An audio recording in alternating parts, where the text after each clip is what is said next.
মনে রাখতে হবে তুমি একজন সুন্দর ছেলে। ছেলেরা যখন মেয়েদের পিছে দৌড়ায় দুইটা জিনিস হয়, হয় হিরো হয় নাহলে ভিলেন হয়। তুমি কি হতে চাও? হিরো।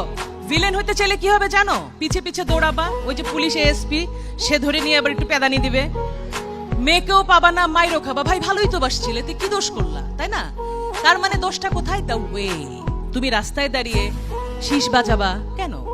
তুমি ভদ্র হয়ে দাঁড়াও, তুমি তাকায় দেখো, মেয়েটাকে তাকায় না দেখলে মেয়েটা কিন্তু হার্ট অ্যাটাক করে মরে যাবে, যে তাকাই না ছেলেরা আমার দিকে, ঘটনা কি? কিন্তু সেই দৃষ্টি থাকবে সৌজন্যমূলক, সুন্দর।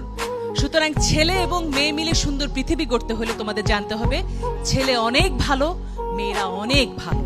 সুতরাং দুজন মিলে একটা সুন্দর পৃথিবী হবে।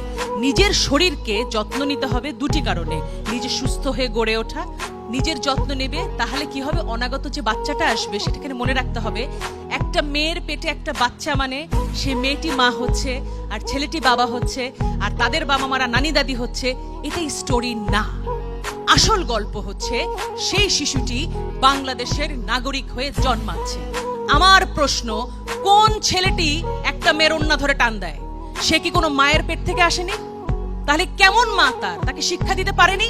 সেই মায়েরও আমি দোষ দেব যে তুমি যদি সন্তান পালন করতে না পারো, সন্তান তুমি নেবে না। প্রত্যেকটা বাচ্চা যখন সুন্দর হবে, অর্থাৎ প্রথমে আমাদের পুষ্টি নিশ্চিত করতে হবে। পুষ্টি নিশ্চিত করবার পরে কি হবে? আমাদের শারীরিক গঠন হবে, মানসিক গঠন হবে, লেখাপড়া শিখবো আমরা, আমাদের সন্তান যে আসবে সেও হবে সুস্বাস্থ্য বলিয়ান। আর বাংলাদেশ তখন কি হবে? পৃথিবীর 1 নাম্বার দেশ।